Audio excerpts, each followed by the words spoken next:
Welcome to the About Sex podcast, where we discuss... penguins! No, I prefer polar bears. Aww. But no, wait, it's sex, No, actually. we talk about sex! Yeah, my name's Josh, and with me, as always, is my lovely wife, Angela Skirtu. Tell us who you are, Angela. I'm a licensed marriage and family therapist and an ASEX certified sex therapist. And today, our guest is Miss Leianna Love, M-A-D-T-R. She is my Goddess Leianna, or Leianna? How do you want me to say it? Leianna. Leianna. Oh, I'm screwing it up the whole Yeah. time. Yeah, no worries. Leianna. It's a Hawaiian name, so it can be tricky. Oh, we used to live in Hawaii. That's Uh-huh. interesting. And then Sacred Grounds of School of Tantra is your business. And the yes? one I'm beginning to kick off. All right. Yeah. Cool.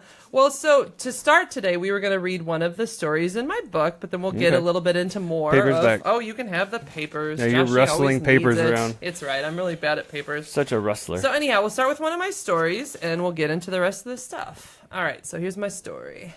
So for Noelle and Samuel, their sex life had gone somewhat rough prior to Samuel's affair. Samuel met a woman at work, and she and he exchanged numbers and started by texting each other. First, the text seemed work-related, but here and there the text started to get flirtier until it progressed to sexting. And it was around this time that Noelle saw Samuel spending more and more time on his phone than with her. And he also seemed less present day to day at home. Noelle found his texts and told him he had to break things off with the woman from work. Samuel immediately agreed to do so, but felt badly about the choice he made. They came into therapy a few days later after Noelle found the text, and she reported she was unsure if she could find a way to forgive him. Over the next few sessions, they worked on rebuilding trust and talking about various aspects of their relationship. And at some point, Samuel brought up how their sex life seemed to falter after the first years of the relationship. He stated that there could be many months that they would not be intimate, and he had grown very dissatisfied in the relationship, but was still trying to be a good husband. Noelle agreed that their sex life did seem to change at that point, but she also pointed out that she had suffered from some depression around that time in the relationship. It was hard for her to want sex when she felt so unhappy with life. So after exploring that time further, both partners had agreed that in many ways they had abandoned their relationship. The helpful part was that Samuel never excused his behavior for cheating, which is helpful, by the way, people. Don't excuse it. But when cheating was discussed, he always took full responsibility for making the bad decision. And he explained that he should never have let things go that far, and he felt very deeply ashamed of himself. And I think this helped Noelle to open up and have more conversations about the rest of the relationship. She knew their sex life had suffered, but she didn't know what to do about things.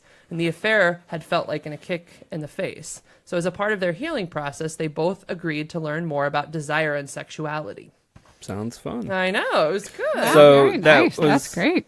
That was them having an emotional affair. Yes, there was an emotional Where affair. he met somebody at work, started talking to them about work, and then they started becoming friendship.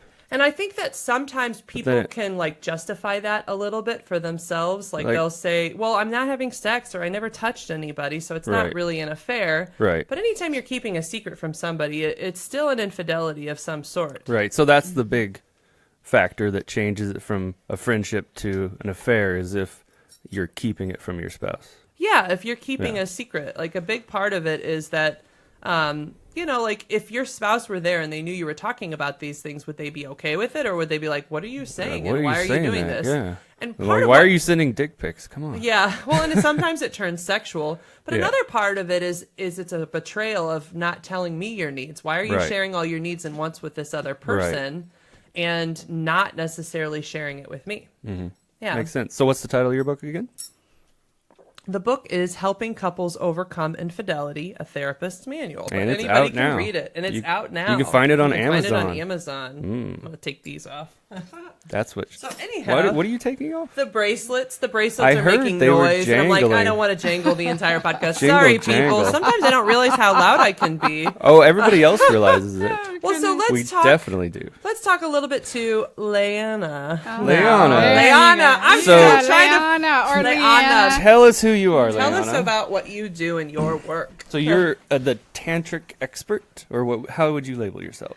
How would I define myself? Yeah. I would define myself as a multidimensional healer who uses Tantra as an avenue to help people find a greater potential within their living body. Okay. I think that's it. Maybe that's a little way out there. But That's a mouthful, but we'll go with that. We'll figure it out. So that goes on your card, right? Yeah, right. All of that. All of that. All of Believe that. me, I love words. That works for me. Words work for me too. Yeah. I'm a big fan. It checks out.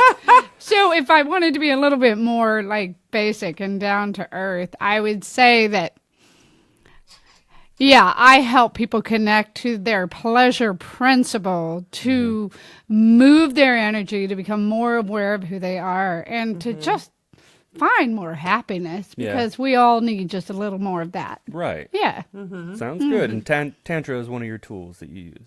What? Tantra is one of the tools. Yeah, you use. Tantra is how I have been doing it for the last 12 years, predominantly as my work. Right. What is Tantra? Because Nobody most knows. people do not know what you're talking about. Even on my office, when they're coming to see a sex therapist, they're like, "What's What Tantra? is Tantra? Never heard of it." Yeah, all I know is like, was it Michael Bolton? Michael Bolton talks about Tantra. There was somebody who was Loving this. notorious. I think maybe it was Sting, who was notorious Sting was another for Tantra man. user. He said he would have Yeah. sex Funny, for like that's 12 funny. hours long or Yeah. something. Like 12. Do you have to have sex for 12 hours to do Tantra? No, you don't have to have can sex for you? 12 But hours to can do you? Tantra. Yeah, So not what a is bit. Tantra? Yeah. What is Tantra? So what is Tantra? Tantra, you know, I think we yeah. all have different ways of saying it. We have different ways of practicing it. You know, I can't tell you exactly what it is. I can give you an idea of what it is, because for me, I've been gaining the knowledge around this practice. I've met many people in the tantric field. And I've experienced it full body as for my own self. So that's where I teach from, is what do I know that I can teach you? What I do know is that Tantra is an ancient form of finding the divine within. Many years it was just, lifetimes and lifetimes. It's kind of based in the Hinduist philosophy, kind of alongside with yoga. Okay. And We're big fans of yoga here. Yeah, we do a lot of yoga. Yeah, all the yeah. time. Every day. those gotta two move. things, yoga is kind of beating Tantra, but Tantra's coming full up speed behind It's you. coming up. You know, they're in the race, you know, Yeah. It's a lot And, of those Eastern philosophies coming to town, right? Yep. Right, exactly. And yoga's about the self, where Tantra's about the couple, Okay. about the two. About two people. Yeah, Okay. exactly. And so Tantra's about combining our physical and our non-physical realities together. And what non-physical means is our energetic self, not just our physical genital self, but the whole self with like the energy that you create with your person, the energy that you create with that other human spirit. So basically seeing your whole body as a sexual organ, not seeing your genitals alone as sexual. Right. Your body and your mind. Exactly. Does that That's have right. anything to do with it? Right. And not only your body, Angela, but the energy that you carry and that you hold and that you bring forth. And when I mean about energy, I mean your love, your potential for your love. intimacy, your ability to connect with others. Right. Oh, Right. that's what I love. Don't we all? But some of us are like, how do I really get there? Because someone said to me the other night at a Tantra workshop that I did a little presentation, and it was fabulous. He said there was a some college campus, and they had written on the concrete, all we need is love. And someone else came along and said, and all we get is sex. So I thought that hit it on the nail. I was like, exactly. Wow. Yeah. Huh. Okay. So I see. I'm like going back and forth. It's okay, but you're doing No, good. you're fine. Doing good. I think it's making your face show up even I better know. on I'm the like, camera. all so right, it's let me look at the perfect. folks out there. We're going to talk this way? Or no? This? This Is way. it this? No, you're fine. No, you're fine. So But no, go on. What Tell you us a say? little bit about your background. So you were... Go ahead. My background, I've had an extensive background of learning and gaining a lot of knowledge and doing my own healing work. I started out as a physical education major in my bachelor's degree because I love to dance. I love dance. I love the freedom of dance. I love the self-expression of dance. I grew up a dancer. Yeah. And then I did my master's degree in what is called somatic psychology, dance movement therapy. Okay. So that took me to a whole nother level of my healing and deep inner process. It has a contemplative edge to it. Naropa's a Buddhist-inspired program. So it teaches us to be contemplative and integrated and embodied in our life. Right. And so through that, then I became a licensed professional counselor in Asheville, North Carolina. I worked my butt off to get my license. You know how that is. Oh, yeah. And I worked with children, predominantly children of sexual abuse. I found personally that working in the system, one thing that everybody knows about me is I'm a free spirit. Yeah. I do it my way. I do it the way I want to do it. And hopefully if other people feel the call, they'll follow. Right. So I broke out of being a licensed therapist when I started touching people, because one thing is an ethic thing. You know, you can't touch people. Right. So as a part of your work, you touch people. Yeah, I didn't realize how much I needed to touch people. I mean, Don't it we was all, though? amazing. We all need to touch a lot of people. Yeah, I mean, So touch is where it's at. Yours is more hands-on. Mine is And- more hands-on. How much hands-on? Like, what would a typical session, hands-on session look like? That would My help body. us. So I'm going to be a little bold here and a little courageous. You can be as I bold encourage as you want. to do so. So I work in the nude. My go-to-work outfit You show up nude. is me. You got briefcase and yeah, you. right. I don't have to Right. spend a dime on professional clothes. Well, you should have let us know. We would have let you do the podcast nude. We might not have been able to live stream. Right. It may Facebook not have would gone been very far. impressed. Facebook would have disagreed, but that's Right. okay. All right, so you go to work in the nude. I did not And know the reason that. I go to work in the nude, one is because it teaches us that sitting in our vulnerability, in our nude selves, is a whole process right there. Just to feel ourselves exposed and to be. And if you hug someone, if I hug somebody and I have my clothes on and they're nude, there's a separation there. There's not a true connection through the skin. And when you're looking at getting down into the deep aspects of doing Tantra, you're listening to what's happening in the skin.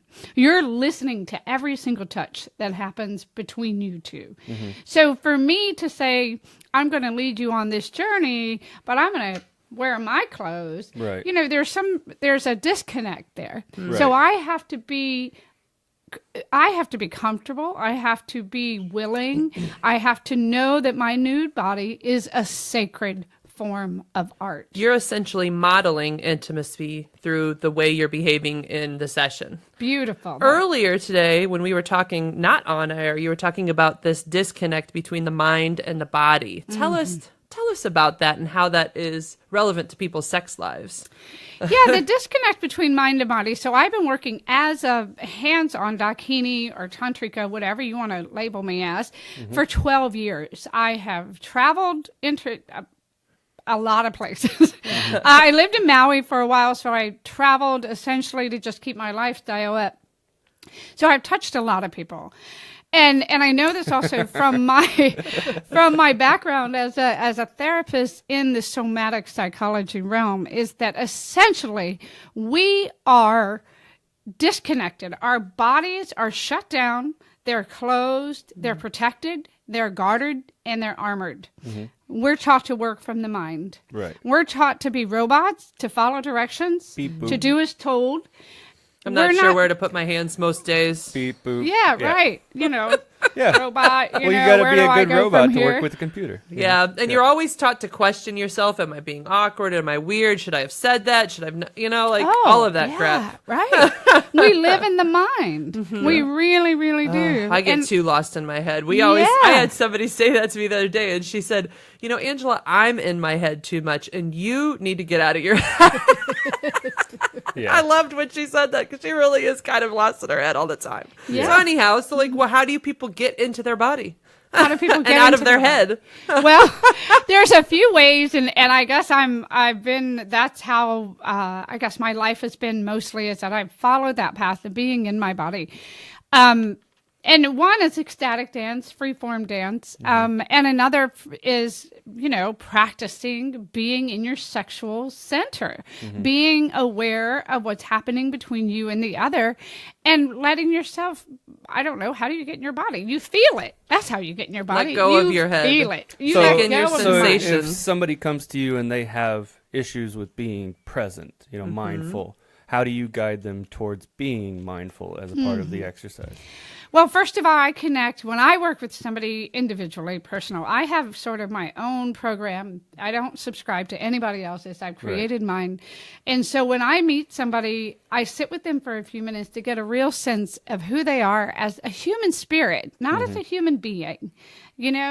A human being, that's great, but the human spirit is, who are they? As, how does my human spirit connect to their human spirit? Right. Because that's through the heart is our spirit, as, I think, right?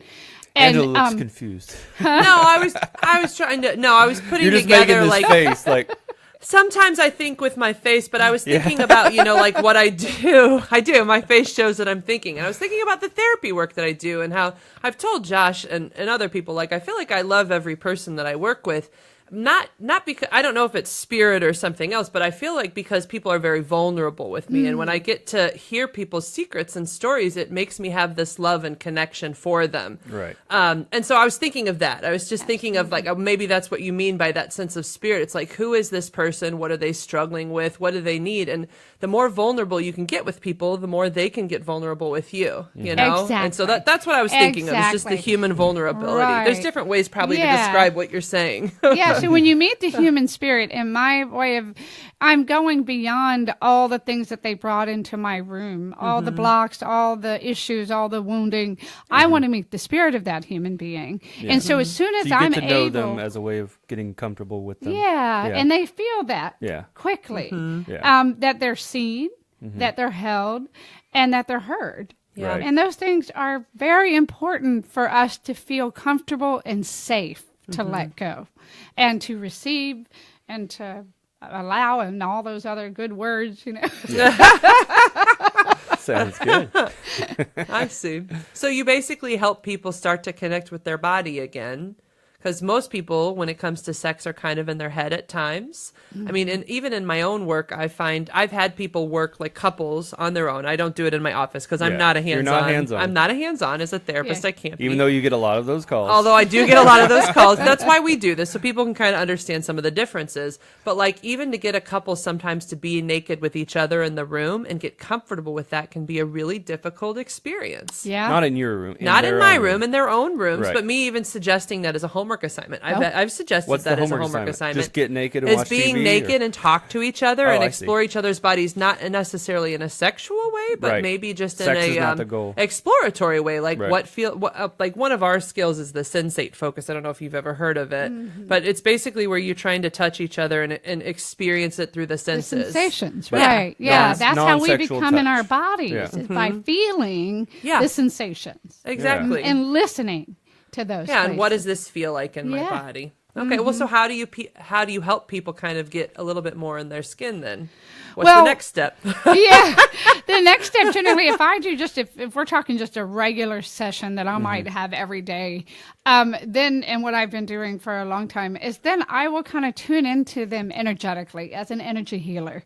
Energy therapist is the word I like to use, but we're not really there to do therapy. Right. And so what I tell them is that as an energy healer, I'm going to help kind of look at what's holding them back from connecting truly to themselves in that moment and allowing me to connect with them. Because Tantra is about human connection. And if we're holding ourselves back, we're not able to move forward and be safe. Right. To feel that, because what we're doing is we're pulling the erotic energy up from the lower chakras, right? There's 7 chakras. People are writing about chakras. everywhere these days, but the lower chakras are where we predominantly live. Okay. And so when we take that nice energy from our genitals and we begin to cultivate it, what'd you say? What's a chakra? So we should give her, let her answer. Yeah, but I want to tell you one thing. We tend to be more science and research based. So when you say some of them, we're like, what do these mean? And some of our people do know what you're talking about, but some of them don't. So just so you know, we're learning, we're growing. It's more the Eastern tradition. It's the Eastern tradition. What's a chakra? Okay, so before I go into that, the chakra is also an ancient kind of theoretical understanding on the human body and its energy centers. So we have 7 energy centers from the base of our spine. I mean, some people say we have many more than that, but the ones I work with are 7. 7. Okay. And the base of the spine to the crown of the head. And it covers the root chakra, which is your ground here on earth, family, tribe. That's your first chakra. Your second chakra that lives underneath your belly button is your sexual and creative center. Your third chakra, which is your solar plexus, the I will chakra, that is self in the world, your courage, anything about self-hatred, self-aggression, self-love, courage, we got any all of that. those things, right? They live in the third chakra. Got it. And then you move up into the heart, and the heart is our compassion and our love and grief, and all of that lives in the heart chakra. The fifth chakra is communication and also expansion, which is interesting. And it's also very connected to your second chakra. Okay. The sexual energy and the throat chakra work together, because if you can learn to open up your mouth and express your pleasure, then you're able to move that energy more. That's what I was getting to earlier. And then we have the sixth chakra, which is the intuitive eye and the mind, or, the third eye. Yeah, and in yoga, they'll call it the third eye. So we also live here in Tantra. It's like our consciousness of our sexuality. Right. And then the crown chakra is our connection to the greater spirit, our own spirit, whatever spirit we connect to. So those 7 centers carry information about that human body. And anything, so as an energy healer, you go in and you look at those and you read the person and you help move that energy. In my work as a Dakini, I've used it to connect to what's holding this human back from and how can I help remove some of that so that now we can really get the energy moving. So it's kind of like, that's the second step in my work. I'm going 2 places in my head. One, aren't you always? I am, but the one is a question for you that I want to you to think about. If somebody is not I have a lot of clients who are skeptics. I get a lot of the skeptics in the world, and that's why I attract those people, because I too am a skeptic. So do you have to be in order to get something out of a session with you, do you have to really believe in some of the things that you're describing, or can you still get something out of it and be a skeptic, or what else would I call it? Like me. Yeah. I'm a person who is I don't know how I feel about chakras, what's going on. Right. Exactly. Well, the practice in I think that a couple of things. There's an invitation. If you're not comfortable with that, I'm not going to force it. Right. Of course. So, there we are. And the second thing, what was the first was invitation. The second thing is the sense of going into what we don't know. Okay. To find something greater than ourselves. Okay. Because when we come to any practice and we go, well, I'm not open to what the possibilities are, well, then we're not really going to have the experience that someone who understands that realm can take you into. We can, but, again, it's, so I get skeptics and I get people that just want to. And you still are able to help them kind of open up those things. Yeah, I had a client a couple weeks ago, and he said, I don't understand a damn thing you're saying to me. That's funny. But he ended up having a great session. I'm like, well, that's okay. But it's about openness and willingness to learn, really. Huh? It's about openness and willingness to learn, really. Right. Exactly. It's how much of ourself do we want to expand into. Right. It's like saying you don't have to know the biology of an apple to be able to enjoy an apple. Right. Oh, I Like, love I don't it, need to know Josh. how an Yeah. apple works. It just tastes good. It Like just a freaking tastes apple. good. And so really you're creating experience where somebody can really enjoy an apple. Yeah. In the sex realm. Yeah. In Sex the apples. sex room, with themselves. I mean, I use my body. You guys asked me earlier about how do I work. I use my body as a conduit. I'm an energetic charge. I'm a catalyst of you. I'm a mirror of you. Yeah. And some people I might be too intense for, but Oh, me you too. will. You do what? Me too. Me too, but you attract people who can handle you. Yeah. And it's like you're going to walk out of my session, hopefully, if it's been a beautiful session, with like a feeling of like, what the hell was that? And wow, where do I find my regular scheduled program that I'm so used to because I just went so far left? And some people are ready for that. And other people, we need to just go a little bit, a little step. And I try to be mindful. So I have a question. So you say it's hands-on, what you do with people. And I'm really not sure exactly what Tantra is still. Like in a session, is it, you say there's the talking part where you're trying to get to know the person, and then there's the hands-on part. What does that involve? So I know yoga. Is it a lot like yoga where there's different positions and like different kind of... Well, again, if you talk, you could have 10 dakinis in this room. Right. To practitioners of Tantra, and they're all going to tell you something different. Yeah. Because that's where we are with Tantra. Tantra is kind of a cool thing because there's no real, there's a lot of definitions out there if you do the research, but it's still kind of out there. There's a lot of different schools of thought. It's somehow Right. trying to connect sex and spirituality, it sounds like to me. It's exactly that. Whatever that umbrella entails. So, ignoring what other people teach on your side. So what is involved in that side of the actual hands-on part? The actual hands-on part is, again, working. I use, I call it sacred sensual touch. So, I'm working with the body in a very honoring way that I have the opportunity and the permission to touch this human being. Yeah. And so I'm going to give them, I'm not a massage therapist, Right. but I'm going to give them a touch. You're going to sensual touch them all over their body in different all places? over the body. Okay. Are you meant to release tension in those areas and allow them to kind of experience it more fully? Right. Okay. Yeah. So I'm touching That's the the goal. whole human and, and then working with the genitals because that's where this energy lives. I I can't hold all really my get tension into down the, there. Josh holds all his stress in his penis. Yeah. yeah, right. 100% of it. I think every man does, though. Well, We so all- Yeah. that was that second train I wanted to go to on this is that like I was thinking it from a therapeutic side of things, right? So like people will come to a therapist like me and they'll do talk therapy to try and release trauma, release tension. So okay, you call it chakras. Since I'm the skeptic, I'll call it more than my sciencey stuff. There's just different body centers. So there's your pelvis, there's your breast, there's your stomach, there's your throat.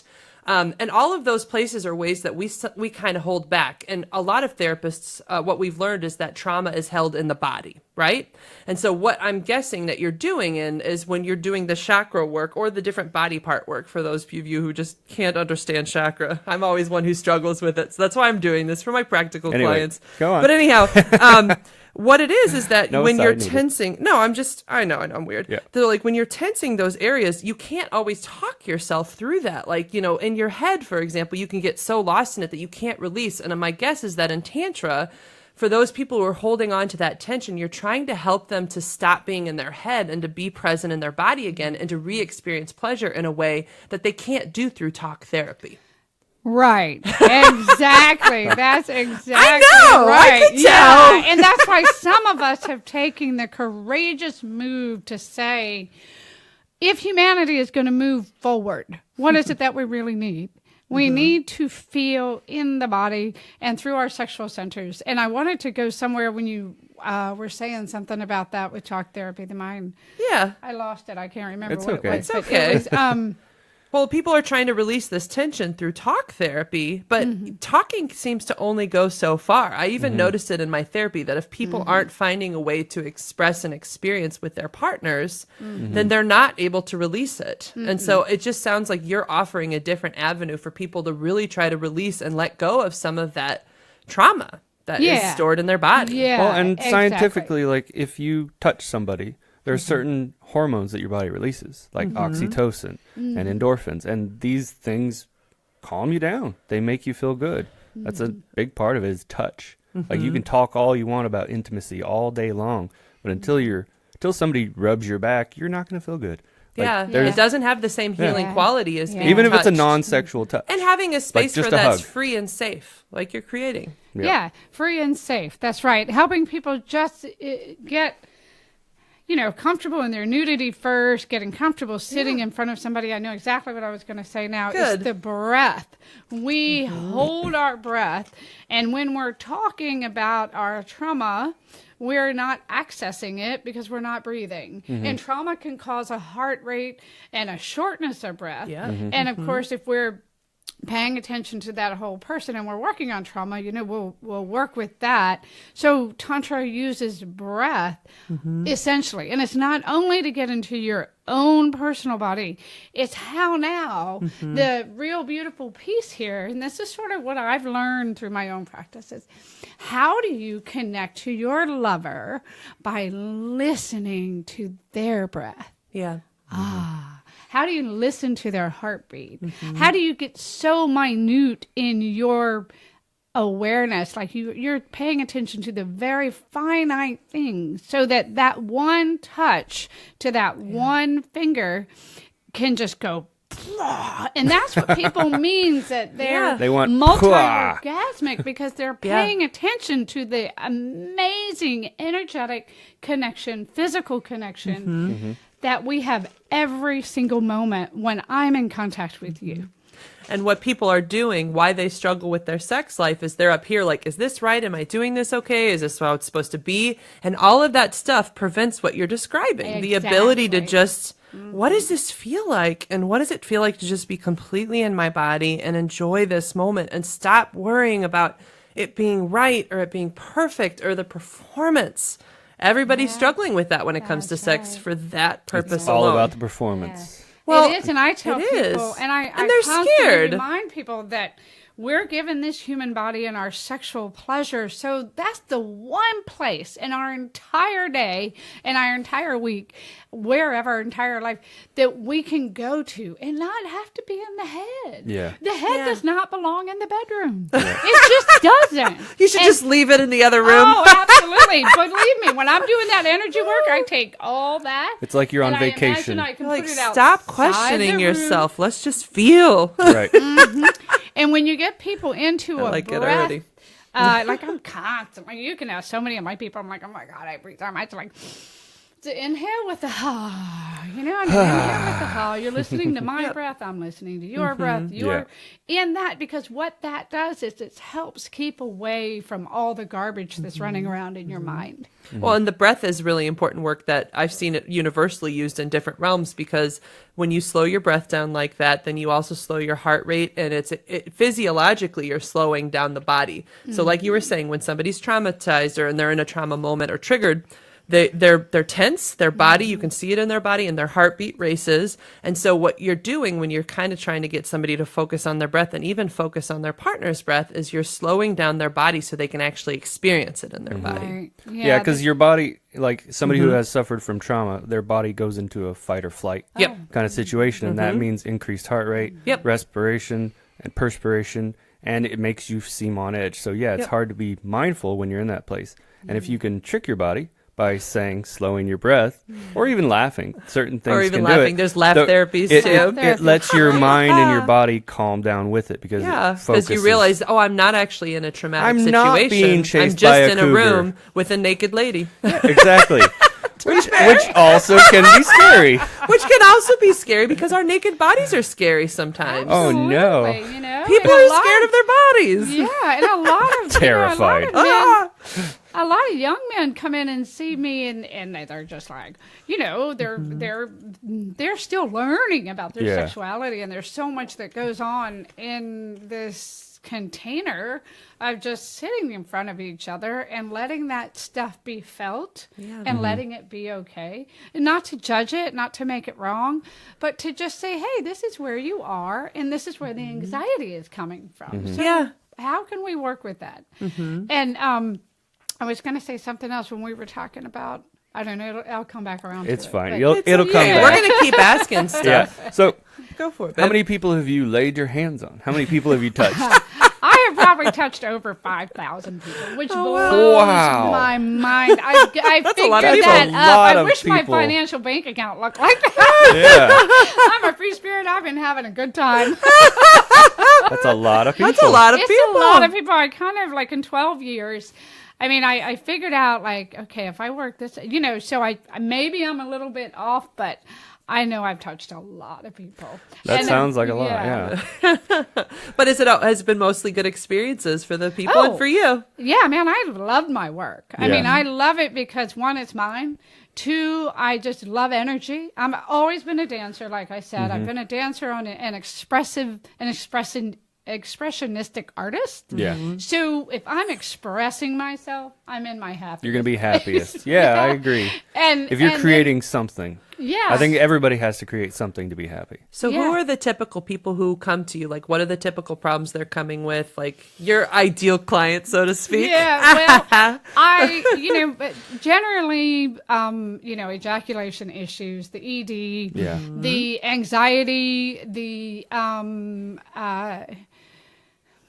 lot of people have grief from divorces, Yeah. and they just don't know how to be in company and be comfortable and Right. learn how to get back into the dating thing. I had a man once come to me, and he was recently divorced, and he went out on a date, and they went to make love, and he couldn't perform. Yeah. She blamed herself, which he felt terrible about, and that wasn't the issue at all, but she was so upset. Well, he came to me to figure out what the heck is going on. So when I taught him these practices of being aware, of breathing, of paying attention, of riding your wave, of cultivating your energy, yay, for a whole hour, he's able to be like, yeah. He's and on his it. life just improved. It improved. From there. His sex life improved. Yeah, That's and awesome. His confidence improved. It was really a confidence building kind Right. of thing, and that's another thing. Yeah. People who have lost their confidence, they don't have, and some people don't even know why they come to me. They're like, I don't really It's know. like, why. I They feel don't know what's drawn wrong. to you. I must Oh, come they here. absolutely feel drawn to me. Yeah, it's very true. That's awesome. That is really 5,000 cool. people. That's a lot of 5,000 people. Well, I might be a little wrong, but I did spend time to add it together, and I was like, wow, that's a lot of people. Yeah, that's a lot of people. For 12 years. For 12 years, yeah. So, You see a couple a week, yeah? It's Yeah. going to add up, yeah.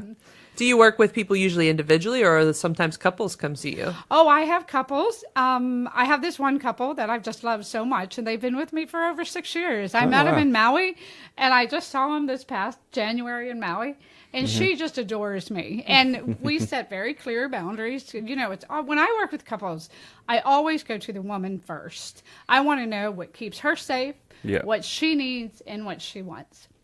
And then from there, and that's pretty much, I'm always intuiting and listening to her in the session. And so, because that to me, the woman part of this couple, she's so tender, and she's just, I don't know, and she runs the show too, Sometimes. But yeah. On this show, thow, I run the control Yeah. board, so You're you on know. the control board, but I still run That's the it. show. I'm muting your mic. I'm turning your mic off, Angela. So yeah, couples do come to me. I've had couples like, back when I started, can we have a threesome and da da da da. Yeah. And I'm not going to say that I've been this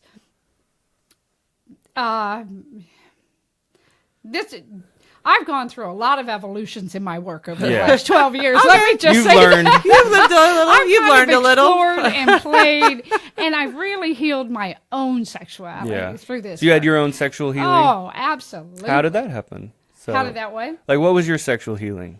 My sexual healing is number one, ladies, getting in touch with your whore archetype. Letting yourself just be a whore. Let yourself be a whore. Go for it, Just and then- accept it. You're a whore. I love it. Absolutely. I'm You a know, whore. Well, but it's that facial expression associated with it, right? It's like, no, like she's saying it with a big smile. And when you said, I know you're miming what everybody feels, right? And it's like, no, like we deserve to feel sexual. So. Yeah, we do. And we deserve not to beat ourselves up after having been highly sexual. When we give ourselves permission to get very expanded on our sexuality, we can hit a wall. Yeah. And, because we're so conditioned that we should be ashamed of ourselves for feeling so much pleasure. Right. And so when we feel that much pleasure and that stuff comes up, I grew up Southern Baptist. So did I. It was a lot of wounding. I've been violated as a woman. Unfortunately, a lot of child. religion focuses on sex and shaming sex. Unfortunately, a lot of religion. Put it on all of the religion, yeah. Yeah, unfortunately, a lot of religion focuses on sex. A big part of what they teach is sex, and they teach you to be shameful about it. No matter what they see, they'll find some way to see sex as evil. Yeah, and it's really hard for a lot of my clients. I work with people across populations, religious, not religious, and for those people who've been raised in a similar kind of background where they've been shamed, it's still having impacts on them today and their ability to be sexual, even with their partners, even though they followed their value system of like maybe waiting till marriage to have sex. And it's suddenly allowed and they still can't. Yeah. They can't open up because they've been taught their whole lives it's not okay. Isn't that amazing? I mean, it's just so sad. So you were Southern Baptist, and that had a little bit of scars for you. Yeah, sexually is what you were saying? Well, my mother, I love my mother.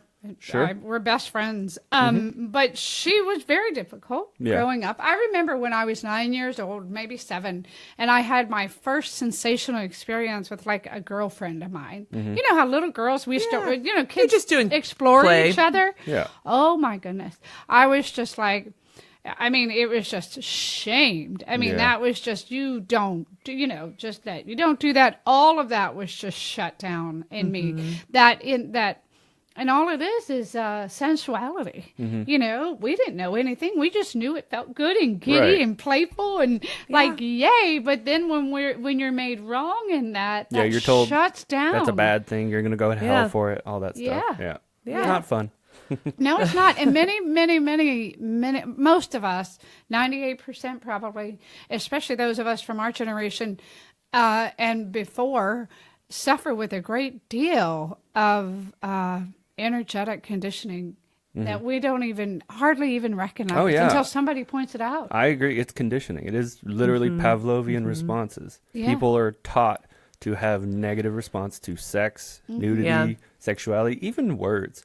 Like some people hear the word masturbate and it triggers them. It penis, vagina, all of those clinical terms for human bodies and normal natural sexuality, those trigger them because they've been conditioned to see them as a negative thing. Some of my worst case scenarios for shame being connected to sexuality is I had a client who every time she had an orgasm, she felt deep shame, so she avoided orgasms. Oh, God. Yeah. I've had ex-priests who want to be married now, but who can't be sexual because they've completely shut down. Anything associated with them having an erection is associated with shame. Exactly. So they're not able to freely express themselves with their partners. And the worse the shame, the more extreme the sexual behaviors seem to be, and the harder it is for people to really connect on that spiritual level you're describing. Yeah. Oh, absolutely.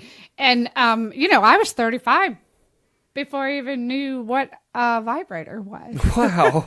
Believe it or not. And it was my boyfriend who brought it into the container. And I'm like, oh, what's that? What's that? And then I liked it better than him. Yeah, of course. Like, what are you doing here? He doesn't have 3 settings. So, and I think it's good to say too, I'm 54 years of age at the present time, and I started this work when I was about 42. And so because I had so much energy, I didn't know what to do with. I had not married and I wasn't that sexual back then. And so for me, it was a vehicle for my own self-growth. And but getting back to what you were saying about this shame that takes us down. It's like, well, how can we connect when it's, and that's almost like the body and the mind being separated. It's also the sexuality and the spirit.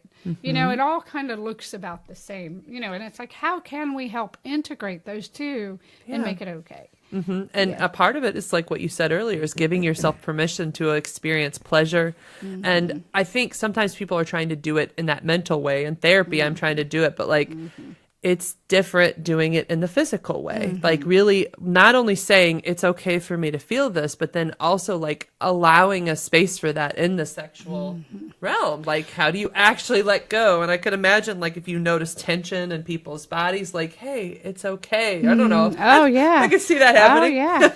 Well, I'm imagining. I don't know. I would like to invite people that don't quite have I think Tantra is an evolved state of consciousness. It is. Yeah. It's an aim to go towards, but I think there's a lot of steps that you can take, you know, to get there. You can throw yourself in there and be like, and if you're working with somebody good, you're going to have a feeling and you're going to be able to, you know, have an experience. But to really learn to get out of the mind and listen to the body. I mean, that goes back to my previous love of the ecstatic dance, conscious dance, of free form movement, somatic psychology, listening to your own body, giving it permission to move, find out where you are stuck, you know, expressing that stuff that you're feeling. But that's a whole nother conversation. Well, I'm actually, I'm laughing because how I first freed myself as a sexual person, I think I've said this on the show, but like I danced naked at home. Yay! Good! Excellent! I did. I would put music on. I'd lock the door. I have funny stories with it too, because my brother-in-law once came in and he was like, why are you cooking naked and cooking and dancing?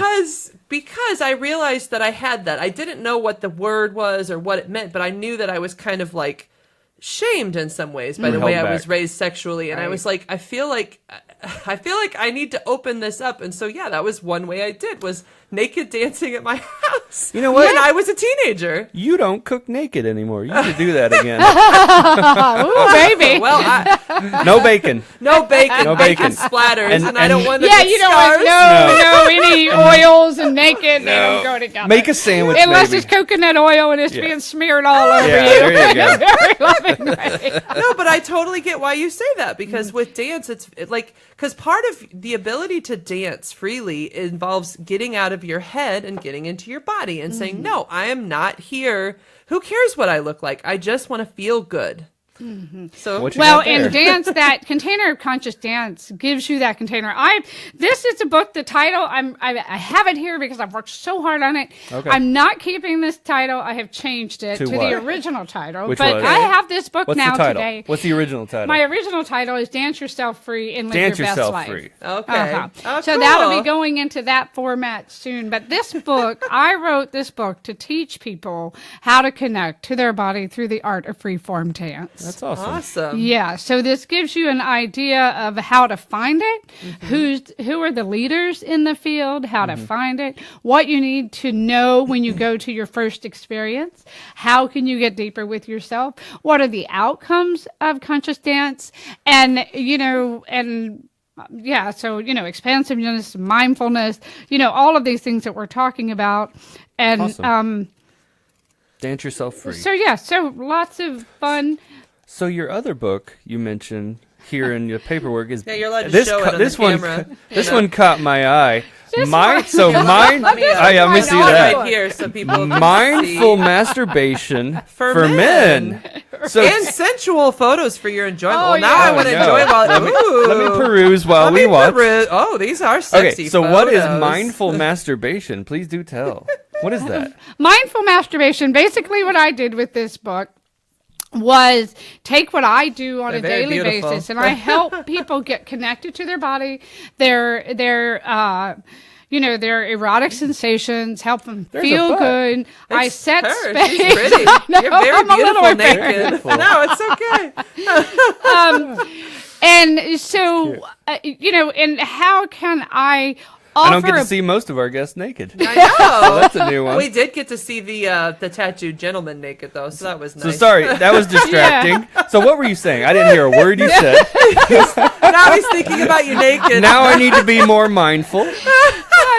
This base is just how can generally I have a feeling that when men masturbate, their brain is over here and they're just getting off. It's like I just need a release. Yeah, that's what masturbation is. Right. Mindful So what is masturbation, mindful masturbation? is a tantric way of being with yourself. This little book teaches, the idea. It's very small, but it, set your own space, ground yourself, light a candle, turn on Women some music. always want to light candles We while love they music. masturbate. We like soft music and hot baths. I don't like fire hazards while I'm jerking off. Right, well, that's true. Or just imagine a little sexy space he can for do yourself. the fake candles. So, you have the battery So a big part of it candles is now. creating a sensual Creating space. a full sensual sensory space for experience. yourself. Instead of just full sensory, all of your Full senses, sensory. sight, smell, So this taste, book touch. teaches when you're disrobing, really feel your clothes, feel yourself unbuttoning the shirt, having it come off, so that you're So awake seduce with yourself a little everything bit. Seduce you're yourself, doing, Josh. because I'd like by to the see you time seduce get to the yourself. Brown finished chicken, brown, brown. Yeah, that's it. By the time you get to the finished product, you're all jazzed up really because you're into it. breathing, you're listening, You're in it. really there with yourself. So it's more like you're having sex with yourself instead of just getting it off. Yeah. Interesting. That's it. And you're teaching yourself how to do it with It other is. people. Like when everybody said, so every magazine at some point has said, women, you need to masturbate so you can tell your partner how to please you. But it's not just this. It's so you guys know this is how a woman does it. But it's more than that. It's the whole body experience. If you learn how to be a sexual person, a full sexual person on your own, it is easier for you to share that with a partner. Exactly. That part, not Yeah. just this. Yeah. Not just technique, because you Oh. can have great technique and it still sucks. Oh, yeah. Well, Yeah. Sometimes it's nice when it sucks. Bada bing, bada boom. But what I I want do. to tell you, as a physical practitioner who has worked on, like I said, I've gone through many evolutions of my work.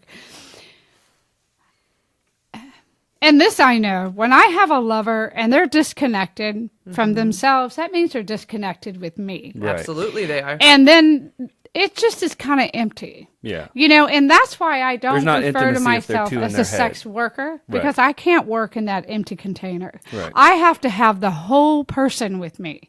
And maybe that's just my little control thing, but that's what I'm teaching, is how can we be whole people with one another, because essentially sexuality is a healing modality.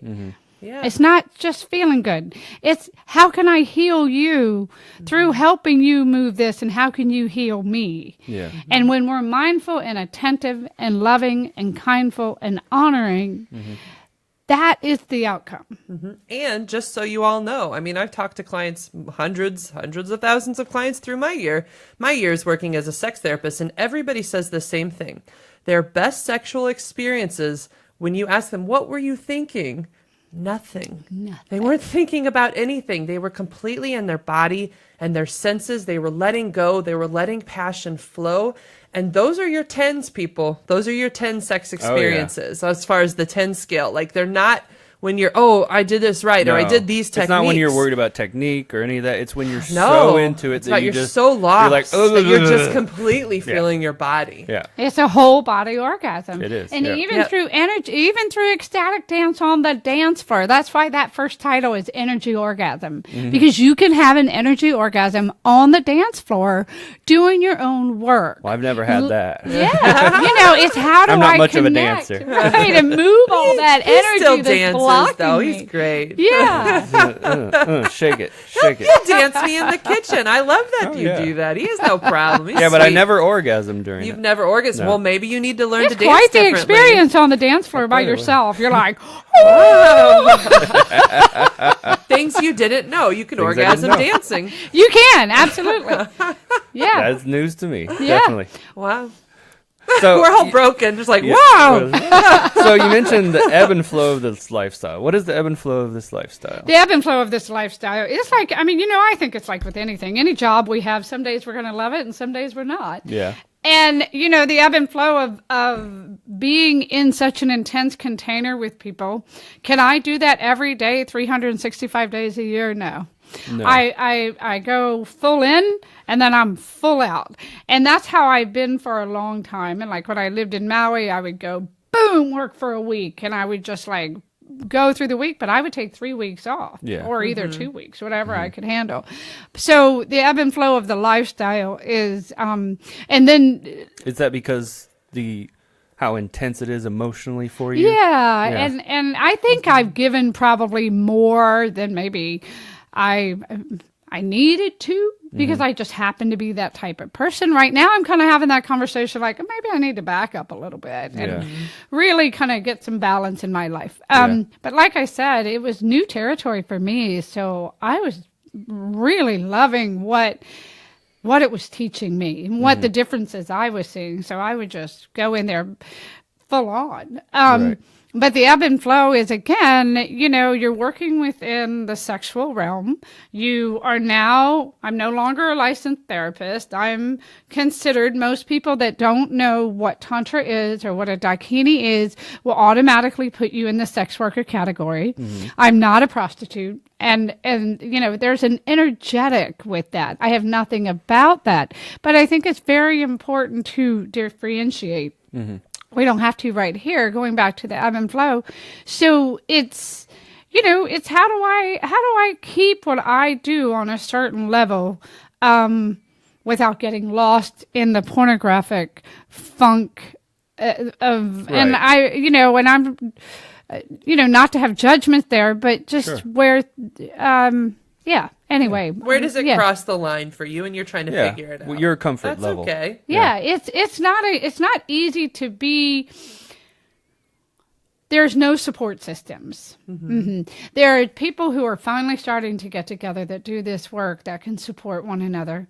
When you're a pioneer in life, you're kind of out there on your own, and some days it's like, I wish I just had a job to go to. You just wish you had go hang out with some You want a 9 to 5, and that's it. Right. Maybe talk by the water cooler, get some work done on the computer. No, that's boring. Well, even as a therapist, that's right, even if you go back into the therapy realm, we have to learn our boundaries too, and what's comfortable and what's not comfortable. We're constantly learning. So the term we talk about is countertransference in therapy, which is when you're dealing with people's trauma and their feelings, and sometimes you take that on, and it's emotionally taxing. Because you may have had similar problems in your own life. You may have had similar problems, or you just feel traumatized by hearing about the trauma because it's painful. Trauma by proxy. Yeah. So I think in any field where you're working with sexuality and healing, you're going to have to kind of always redefine and recenter yourself to figure out where do I stand, what's important to me, what's my goal.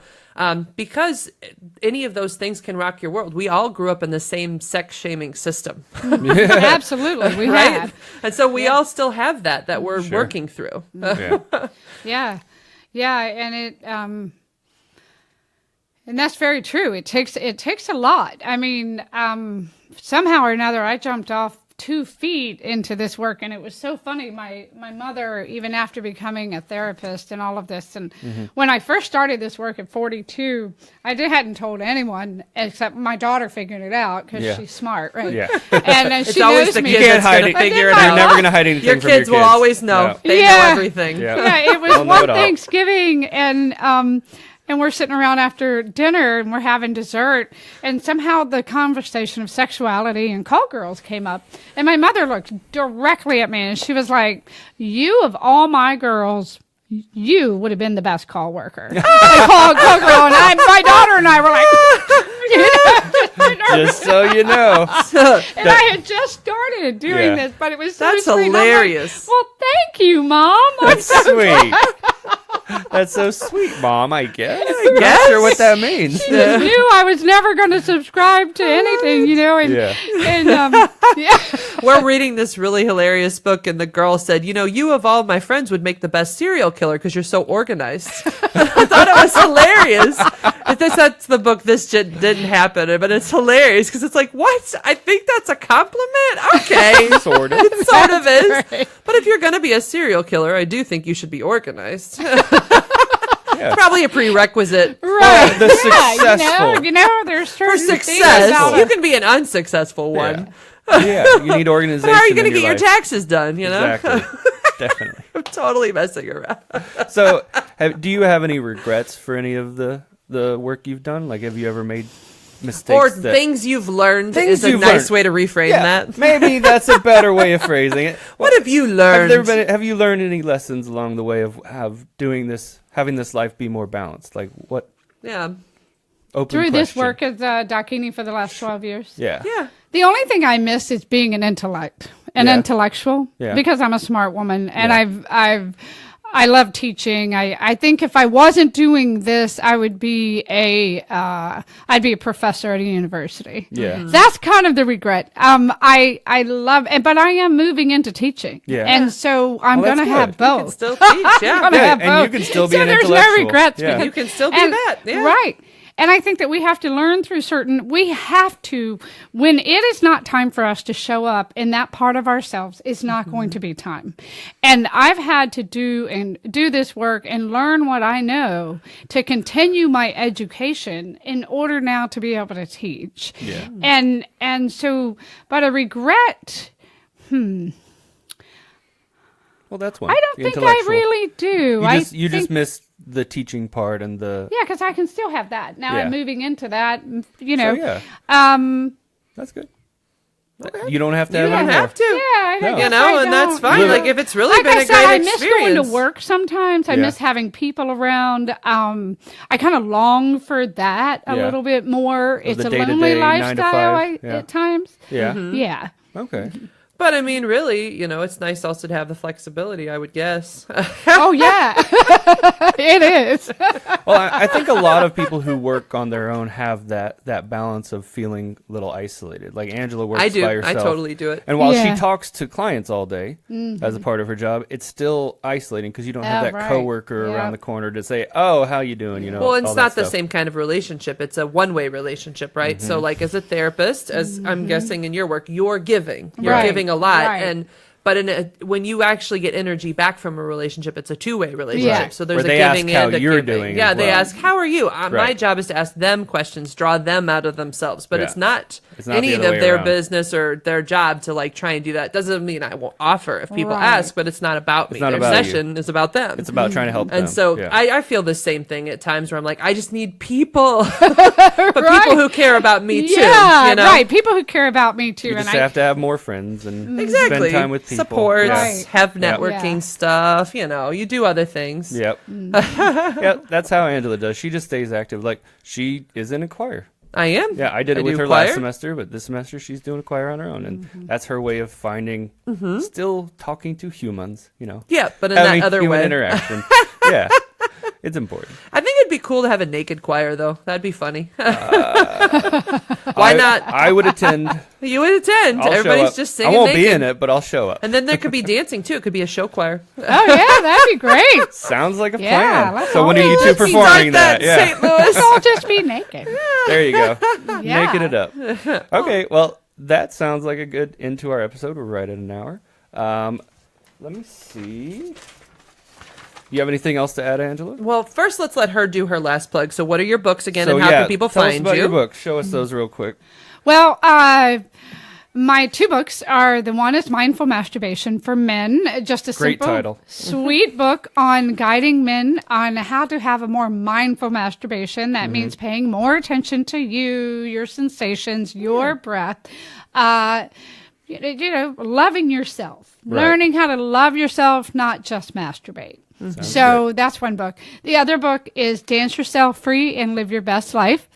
That hopefully will be back up on Amazon in a couple of weeks. It's going through a little metamorphosis at this moment. And that teaches and guides you how to become an ecstatic freeform dancer and how to find those community venues within your community and so that's the two books at this moment. I am beginning a school of Tantra. That's Sacred Grounds, School of Tantra. That basically is going to lead people through different evolutions of getting into the higher realms of this tantric And that's more of a classroom setting? lifestyle. Right. Okay. That's more of a classroom setting that you're talking about? Well, that's lecture? just being formed. I have the name and I have the logo. Okay. So, you have to come up with the a curriculum. it's coming together slowly. Okay, sounds good. But I want to teach and lead people through a different process of, what we've been talking about. Yeah. How can we get comfortable in ourselves? How can we do all that? I don't want to. I would call it a higher form of sexual self. Yeah. And my two websites at the moment are, one is my Goddess Leianna, and that is my name, Leianna, Leianna.com. That's been my website for quite a long time now for my basic 60-minute, 90-minute sessions. And then the next website is thenakeddakini.com, and that's more my energy therapy and medicine woman skills. That multidimensional healer thing I talked about earlier. Sounds fun. And so, anyway, right now, that's what I've got going on. Okay, good. cool. And then, of course, I've got my 2 books. My book that just came out is Helping Couples Overcome Infidelity. It's available on Amazon. My old book is Premarital Counseling, A Guide for Clinicians. That's also available on Amazon. And you can check me out at www.therapistsinstlouis.com. So this has been the About Sex podcast, and we've been talking with our Goddess Leianna. Thank you. And Liana, what's your last name? Leianna Love. That's what it Leianna is. Love. And be sure to add us on Facebook, review us on iTunes, and send us your questions to aboutsexpodcast@gmail.com. We might just check them out on the air. I'm Joshua Skirtu. And I'm Angela Skirtu. Stay kinky, St. Louis. Yay.